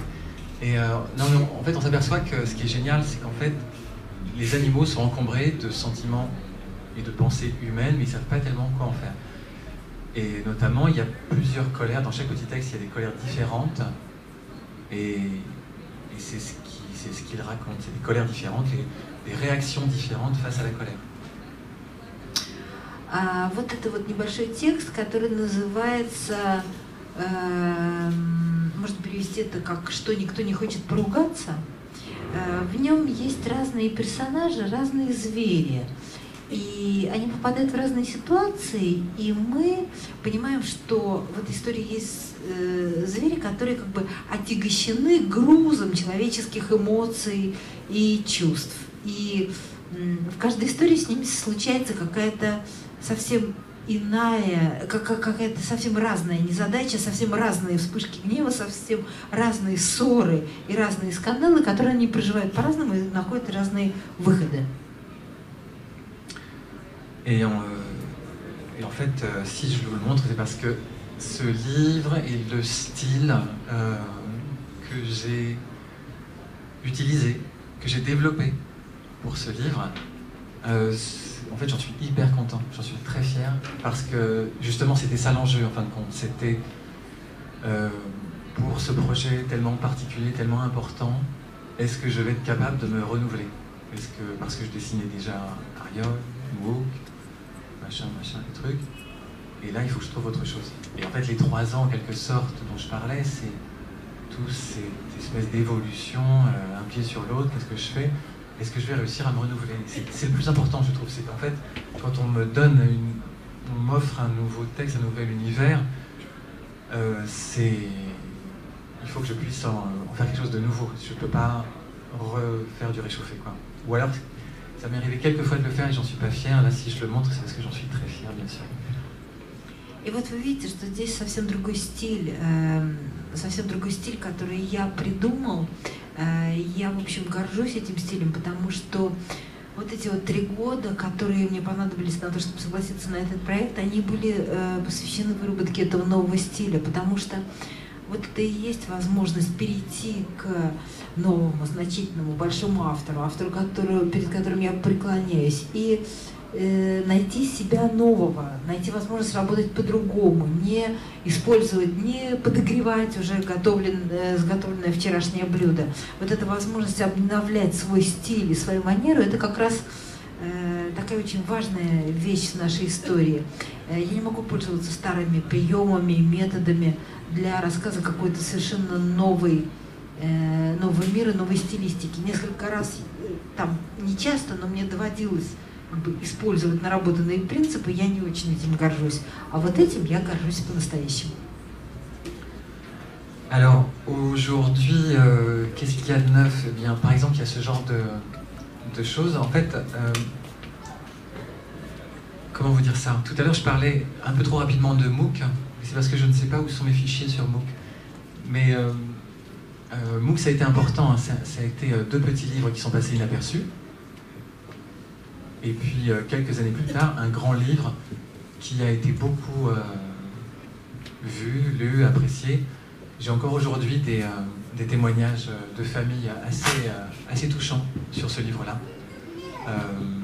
C'est un livre de voyage sans que j'ai moi-même voyagé. J'ai regardé, je pense que ça m'a pris 3 ans. 3, c'est un chiffre important, je crois, chez moi. Ça m'a pris 3 ans pour faire MOOC. Alors évidemment, je n'ai pas fait ça pendant 3 ans, tous les jours. À chaque fois que j'avais une idée un peu lumineuse ou une envie particulière, ou que j'avais une découverte, je mettais là-dedans. Donc en fait, c'est un livre qui est vraiment constitué de petites choses que je voulais un peu merveilleuses ou brillantes, etc. Une petite boîte à trésors. Et donc ça, c'était pour MOOC, ce grand album qui s'est ensuite transformé aussi en dessin animé qui est extrêmement bien réussi. Bon, il y a eu ça, il y a Chien pourri encore, et là il y a encore une nouvelle aventure, et toutes ces aventures les plus récentes, parce que MOOC, après les 3 années passées à faire tout seul MOOC, je me suis dit, il y a une fierté à faire un truc tout seul, bien sûr, mais en fait cette fierté-là, j'en veux plus tellement. Ce qui m'intéresse, c'est plutôt de rencontrer des gens et qu'on partage un univers, qu'ils me fassent partager leur univers. Donc là, c'est une nouvelle rencontre. Agnès Mathieu-Daudet, qui écrit par ailleurs des romans chez Gallimard pour adultes, et qui là m'a offert une nouvelle série, École des loisirs. Voilà. Mais ça, pardon, c'est pour dire qu'en fin de compte, je suis moins intéressé dans quelque chose de seul, pesant. Je veux me renouveler au travers de rencontres.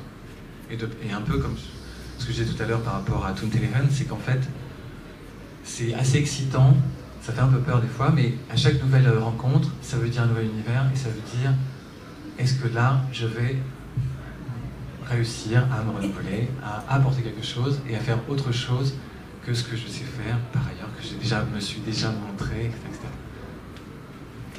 Ну вот, я вам уже говорил о моем персонаже Муке.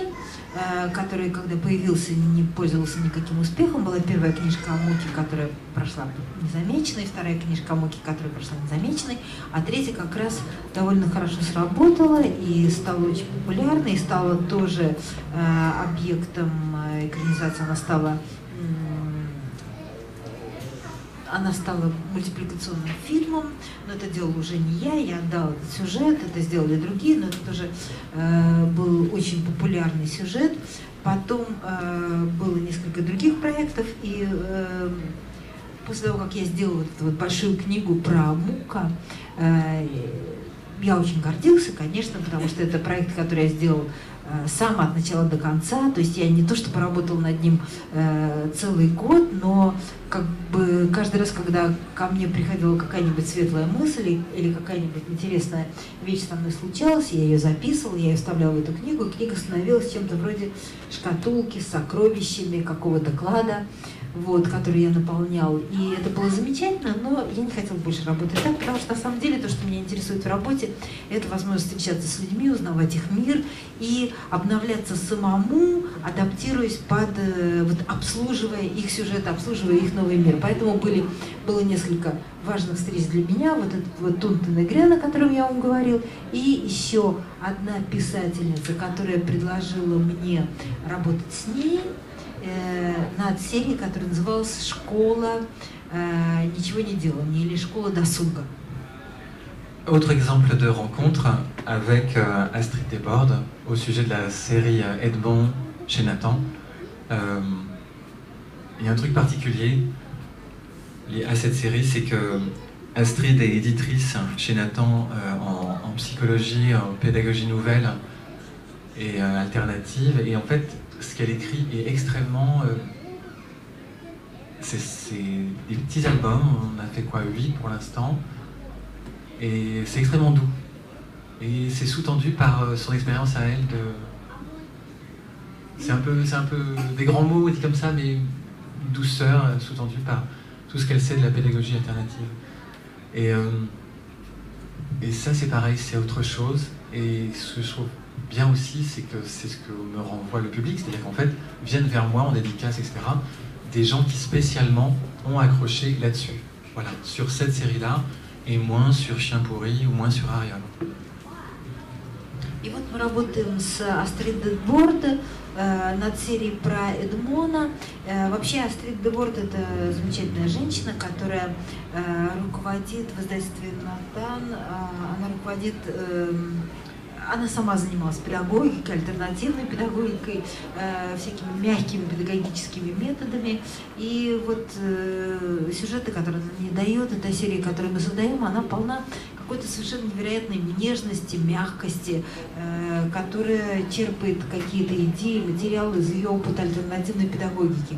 И она очень хорошо встречена, очень хорошо действует на публику. И опять же в ходе встречи, надписывания экземпляров я получаю совершенно замечательные отзывы, благодарности от родителей, от детей, которые, как ни странно, вот чувствуют большую близость к этому персонажу Эдмона, а не к моим персонажам там Мука, Ариоля или собаки Веника.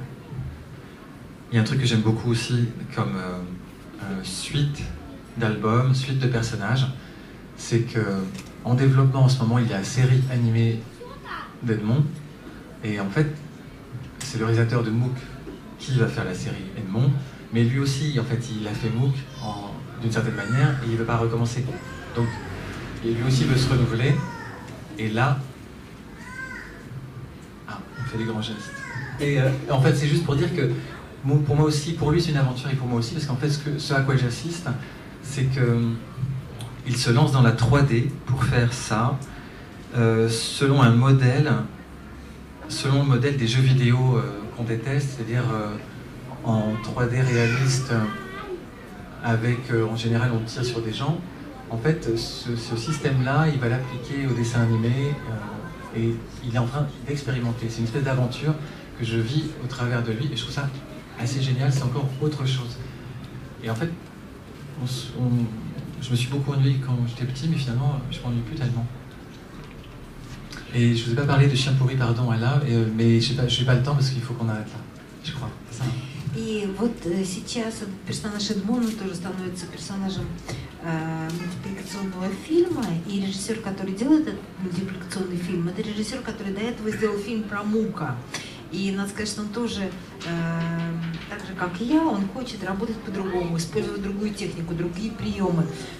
То есть ему тоже интересно обновлять свои средства, становиться кем-то другим, кем-то новым. И вот он, например, использует на фильме про Эдмона вот эту вот технику 3D-анимации, которую используют обычно при создании видеоигр, которые мы так ненавидим. Но, тем не менее, вот мы видим, что он использует эту новую технику для того, чтобы создавать игру не со стрелялками, пулялками, которые мы знаем, а наоборот игру полную такой нежности, мягкости, любви и доброты. Вот, хотел бы я еще, конечно, поговорить про собаку Веника, но у нас вроде бы нет времени. Bon, vous savez tout. Теперь вы знаете Vous все. savez tout. Est-ce que vous avez des questions? Есть ли у вас вопросы? Il y a une jeune femme qui a des questions là-bas, je vois.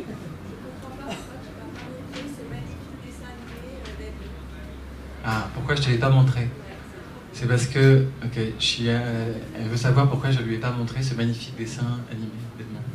Да, вот девушка в глубине зала спрашивает, почему ей никто не показал, несмотря на то, что она супруга нашего главного героя сегодня, почему ей никто не показал этот мультфильм?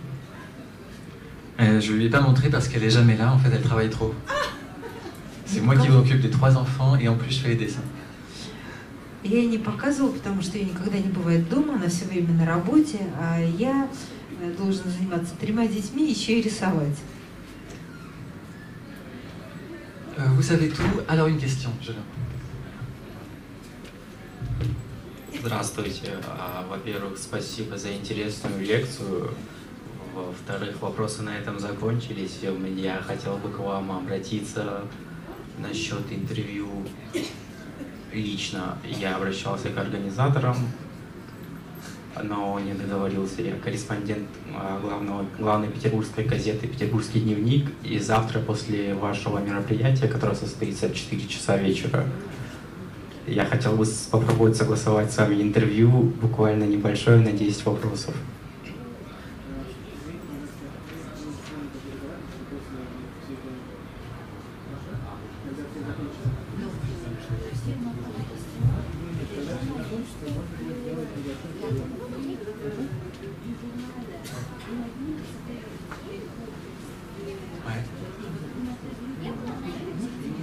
Ah d'accord, ok, d'accord.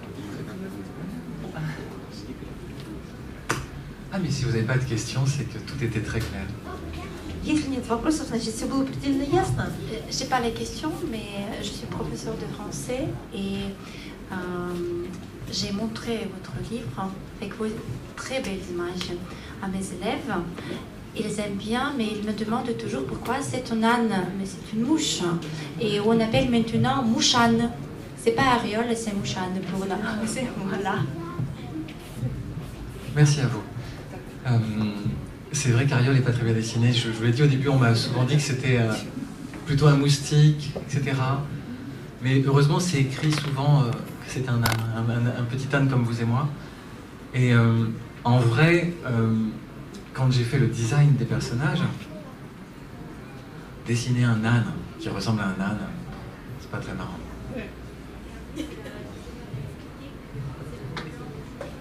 Je leur ai expliqué que probablement c'est comme un ado, parce qu'il ne ressemble pas beaucoup à ses parents à l'âge de 10 ans, 13 ans, 14 ans comme adolescent. Et il a toujours des changements de l'apparence, de la physique, voilà. Et je leur explique comme ça, mais ils l'appellent Mouchane. Je pense que Mouchane c'est bien, on va garder Mouchane. On va arrêter Ariol.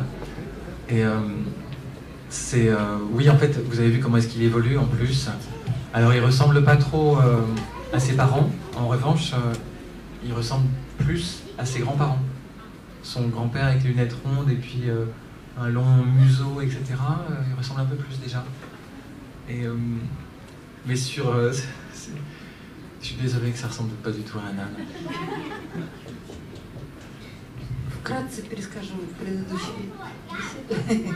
Значит, вопрос был от преподавателя французского языка, который читал со своими учениками историю про ореоли. Дети сказали, что он не похож на ослика, а похож на насекомое, что он одновременно и муха, и осел, и теперь они его зовут Мухосел. На что Марк говорит, что это отличная мысль, может быть, в следующих альбомах он будет называться «Мухосел», а «Ореоль», может быть, отработал уже свое. Но на самом деле, конечно, он уже предупреждал, что ослик плохо нарисован.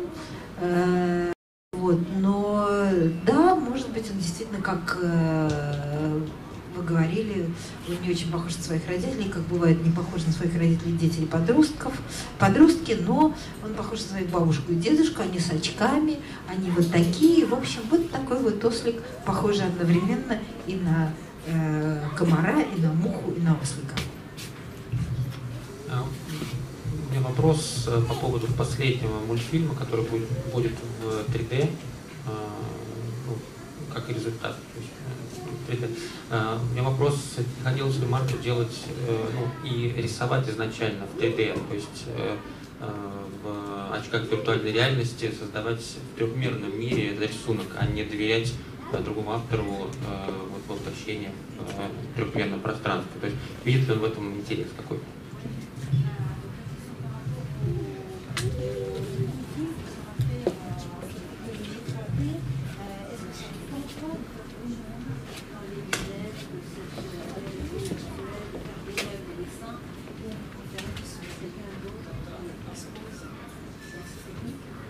Alors, merci pour la question. J'ai appris il y a longtemps que vraiment le dessin animé, c'était un autre monde et que en plus, moi ça me dérange pas, que j'adore cette idée de laisser à quelqu'un d'autre les clés de la voiture ou plutôt mon bébé. C'est-à-dire, en fait, il y a un grand truc des maisons de production, c'est t'es un peu stressé, t'inquiète pas, on va s'en occuper, c'est normal, c'est ton bébé, t'es stressé, tu veux pas nous laisser. En fait, dès le premier Ariol, la première série Ariol c'était il y a 15 ans, je leur disais, mais en fait non, moi je n'ai pas envie de faire ce travail-là, j'ai pas envie de faire ce travail de répétition, de ceci ou de cela, j'ai pas envie de faire... C'est une industrie, c'est 90 personnes, c'est énorme. C'est juste que je suis stressé parce qu'en fait je crois que c'est pas très bien ce que vous allez faire. Et que je peux bien laisser le bébé, mais à une nounou en qui j'ai confiance. Et en fait, pour dire à quel point les maisons de production tirent le rideau de fer, ils ne veulent pas entendre parler des auteurs, des illustrateurs, etc. Et moi, sachant cela depuis longtemps, de toute façon, ça tombe bien, ça m'intéresse pas trop. En revanche, je garde un œil dessus, et à chaque fois, là, sur Edmond, par exemple, en 3D, je regarde ce qui se fait. Et je leur dis que là, en ce moment, par exemple, pour moi, il y a certaines images qui sont chouettes, mais souvent, c'est trop 3D. Et vraiment, faites un effort. Et ils le savent, et ils font des efforts. J'espère qu'ils pourront le faire financièrement encore. Mais parce qu'après, à un moment donné, en fait, l'aspect financier intervient, et ce truc qui avait l'air d'être génial redescend de quelques étages. Mais, par exemple, là, je trouve qu'il y a un aspect souvent un peu trop 3D, et je veux qu'il ait un rendu poudré, un peu compliqué à dire, mais une autre qualité, pas ce truc classique 3D. Et il m'écoute, et ça l'intéresse aussi, en fait, et tout ce que je peux lui dire, en fait, on travaille ensemble. Donc, le faire moi, non. Mais regarder et parler avec la personne qui le fait, oui. En fait, il vaut mieux résumer sur ce que j'ai dit à la fin, parce qu'avant, je me suis perdu. На самом деле, мне, в общем, подходит эта мысль отдать другому ключи от машины и дать ему водить. Конечно, да, я доверяю свое детище, своего ребенка. Я доверяю, но мне не хочется заниматься анимацией, потому что это другая профессия, потому что это 100 человек. Мне не хочется прорисовывать, следить за каждым движением, которое они будут рисовать, руководить всей этой фабрикой. Мне это кажется слишком сложно. И на самом деле продюсеры, они обычно опускают такой железный занавес, и они не пускают рисовальщиков в свою кухню. У них там происходит своя работа. Но я отдаю свое детище, своего ребенка, но я отпускаю его к той няне, которой я уверен. То есть я должен время от времени просматривать их работу и быть уверенным, что они идут в том направлении, которое я одобряю. Хотя я привык к тому, что мои персонажи приходят в другой мир. Я уже больше 15 лет, существует вот эта вот серия «Ореоля» мультипликационных фильмов, да, и сейчас, когда оно переходит в 3D, я посматриваю на их работу периодически, и я говорю, что вот иногда меня смущает вот этот вот слишком 3D аспект, и мне хочется, чтобы это было чуть менее вот такое вот картонное, чуть менее глянцевое, чуть приглушенное, да, чуть качественное. Я не уверен, хватит ли им финансовых возможностей сделать это действительно классно. Потому что иногда получается, что приходит в 3D, вот эта вот замечательная мысль, там, шикарная картинка, которая была, она спускается на несколько этажей и находится, и спускается несколько до уровня плинтуса. Да? Вот до этого уровня, конечно, опускаться не хочется, но посмотрим, вот, переходить в другую категорию мне не очень хочется, я люблю рисовать. Comme je vois que tu aimes bien les dessins animés, je te mets un petit dessin. Поскольку вы любите мультфильмы, поставлю небольшой мультфильм. C'est en cours, c'est Chien pourri. Je ne sais pas si vous connaissez Chien pourri, il y en a des chiens pourris ici, quelques-uns. Это «Собака-веник», это вот мультфильм, который сейчас делается. Есть ли у нас какие-то примеры собаки? Alors, c'est en cours. Il est au fil, ils sont au fil, etc. Bon, voilà, c'est pas fait. Alors là, par exemple, Chien pourri, c'est le grand mystère. C'est-à-dire qu'en fait, la maison de production a tellement fermé bien, tellement tiré le rideau de fer que, à part ce petit morceau-là, je ne sais rien de comment ça va être. Ils ont peur de... Alors, exceptionnellement, là, pour le coup, je ne travaille pas avec le réalisateur. J'aurais bien voulu. Mais, non. Ils ont peur de mon jugement, je ne sais pas quoi, et que j'influence, que je casse les pattes, je sais pas. Pourtant, je suis gentil. Hein. Et en fait, non. J'ai pas de communication. Je verrai quand ce sera fini à la télévision, comme tout le monde. И вот тут, значит, этот фильм сейчас делается, но тут они настолько боятся, что я как-то вмешаюсь и что-то скажу, что они вообще полностью опустили глухой железный занавес, они меня не пускают работать, я вообще с режиссером не контактирую, хотя я бы с удовольствием как-то с ним поговорил, но нет, я увижу этот фильм, как все, в залах, когда он выйдет. Et heureusement, il y a un truc que j'aime bien, attendez, c'est le chien pourri. C'est ouf. C'est ouf. Alors ça, j'ai pu voir. J'ai eu cette magnifique surprise en allant sur YouTube un jour. C'est un atelier du côté de Rennes. C'est écrit en gros, MJC Rennes, Bretagne, spéciale dédicace. Et en fait, je ne connais pas cette personne, mais elle a animé un atelier avec des enfants et elle a fait en pâte à modeler tout le premier album de Chien pourri. Et avec une sonorisation exceptionnelle, on entend les mouches voler. Il y a un travail titanesque et sublime et c'est hyper drôle. А это вот где-то около Рен был сделан мастер-класс, и все первые альбомы «Собаки Веника» были переведены в пластилиновую анимацию с потрясающим звуковым рядом, где были мухи летали, там листики трепетали, потрясающая гигантская работа, титанический труд, и совершенно потрясающе, не знаю, кто это сделал. Нашел-то на YouTube. Tout ça pour dire que ce qui est quand même génial, c'est de créer des choses dans son coin et qu'en fait d'autres personnes s'en emparent, les transforment et s'amusent avec. Enfin, ça prolonge les histoires, ça prolonge l'univers qu'on a fait et ça prolonge la vie, tout ça. Dimitri, une question. И вот это вот совершенно замечательно, потому что сидишь где-то у себя в углу, рисуешь, а потом эти истории отделяются от тебя, кто-то их берет, делает из них что-то другое, они живут самостоятельной жизнью, и вот это-то и здорово. Дмитрий, что можно еще сказать? Ты же подпишешь книги? Tu rêves. Размечтался. Bon, d'accord, ok, on arrête. Merci. Ладно, хорошо. На этом останавливаемся. Спасибо.